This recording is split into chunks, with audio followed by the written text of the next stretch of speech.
Hello friends, welcome to சுவையான சமையல். இன்றைக்கி நம்ம சுவையான சமையல் சேனலில் ஆட்டுக்கறியில் இருக்கக்கூடிய கொழுப்புலேருந்து எப்படி நெய் எடுக்கிறது அப்படிங்கிறத தான் பார்க்க போகிறோம். சுவையான சமையல் சேனலை நீங்கள் இன்னும் சப்ஸ்கிரைப் பண்ணலைன்னா சப்ஸ்கிரைப் பட்டனை கிளிக் பண்ணி சப்ஸ்கிரைப் பண்ணிக்கோங்க. கூடவே பக்கத்தில் வர பெல் ஐக்கானை கிளிக் பண்ணி ஆல் செலக்ட் பண்ணிக்கோங்க. இந்த சேனலில் வர வீடியோஸை மிஸ் பண்ணாமல் பாருங்கள். வாங்க வீடியோக்குள்ளே போகலாம். ஒரு கடாய் எடுத்துக்கோங்க. இதில் நம்ம ஆட்டுக்கறியோட கொழுப்பை சேர்த்துடலாம். ஆட்டுக்கறி எடுக்கும்போது பார்த்திங்கன்னா சில நேரங்களில் கறிக்கு தேவையான அளவை விட அதிகமாகவே கொழுப்பு வச்சுருப்பாங்க. அந்த எல்லா கொழுப்பையுமே நம்ம குழம்புல சேர்த்தோம் அப்படின்னா குழம்போட சுவை நல்லா இருக்காது. அப்படி இருக்கும்போது இந்த கொழுப்பை வீணாக்காமல் இந்த மாதிரி நெய்யாக உருக்கி எடுத்துக்கோங்க. ஆட்டுக்கறியில் இருக்கிற எல்லா கொழுப்பையுமே எடுத்துடாதீங்க. தேவையான அளவு கொழுப்பு சேர்த்தோம் அப்படின்னா தான் குழம்பு நல்லா இருக்கும். இந்த மாதிரி கொழுப்புலேருந்து நெய்யாக எடுத்து வச்சிங்க அப்படின்னா அடுத்த முறை கறி எடுக்கும்போது அதில் கொழுப்பு கம்மியாக இருந்தது அப்படின்னா நீங்கள் இதை சேர்த்துக்கலாம். இந்த மாதிரி செய்யும்போது அந்த கொழுப்பு வீணாகாது. பாருங்கள், இப்போ இந்த கொழுப்புலேருந்து நெய் அழகாக உருக்கி வருது. இந்த மாதிரி செய்யும்போது கொஞ்சம் கவனமாக பண்ணுங்கள். இதில் இருக்கிற தண்ணி தெறிக்கும். பாருங்கள், இப்போ நெய் உருகி வந்திருக்கு. இப்போ இதை ஒரு ஸ்பூனால் ஒரு பாத்திரத்தில் எடுத்துடலாம்.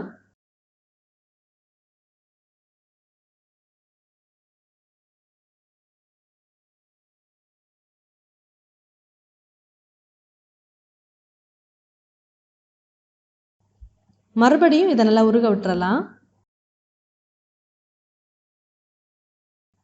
இதில் இருக்கிற நெய் கொஞ்சம் உருகி வந்ததுக்கு அப்புறமா இந்த மாதிரி ஸ்பூனால் அழுத்தி விட்டுக்கோங்க. அப்போ இன்னும் அதிகமாக நெய் வரும்.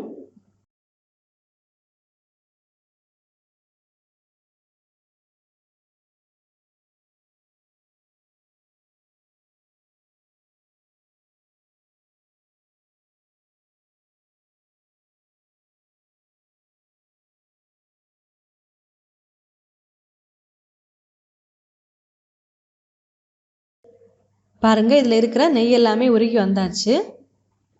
இந்த மாதிரி நெய்யாக உருக்கி எடுத்தீங்க அப்படின்னா நீங்கள் தேவைப்படுற எல்லாத்துக்குமே இதை சேர்த்துக்கலாம். ரொம்பவே வாசனையாக இருக்கும். இதை நம்ம சேர்க்கும்போது எப்படி இருந்தது அப்படிங்கிறத நீங்களே பார்த்தீங்க. இதில் இருக்கிற நெய்யெல்லாம் நம்ம எடுத்ததுக்கு அப்புறமா இது இந்த மாதிரி தான் இருக்கும். பாருங்கள், நம்ம சேர்த்த கொழுப்புலேருந்து நமக்கு இவ்வளோ நெய் கிடச்சிருக்கு. இது கொஞ்சம் சூடாறினதுக்கு அப்புறமா ஒரு கண்ணாடி பாட்டிலில் மாற்றி வச்சிடலாம்.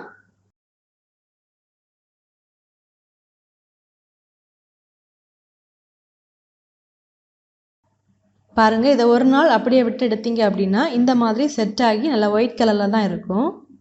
நீங்களும் இந்த மாதிரி செஞ்சு பாருங்கள். செஞ்சு பார்த்ததுக்கு அப்புறமா உங்கள் கமெண்ட்ஸை மறக்காமல் எங்களோட ஷேர் பண்ணுங்கள். இந்த வீடியோ உங்களுக்கு யூஸ்ஃபுல்லாக இருந்துச்சு அப்படின்னா உங்கள் நம்மளோட பகிர்ந்து கொள்ளுங்கள். நீங்கள் இன்னும் நம்ம சுவையான சமையல் சேனலை சப்ஸ்கிரைப் பண்ணலைன்னா மறக்காமல் சேனலை சப்ஸ்கிரைப் பண்ணிக்கோங்க. இந்த மாதிரி சுவையான ஒரு ரெசிபியோட நான் உங்களை சந்திக்கிறேன். அது வரைக்கும் சுவையாக சமைங்க, சுவையாக சாப்பிடுங்க. நன்றி.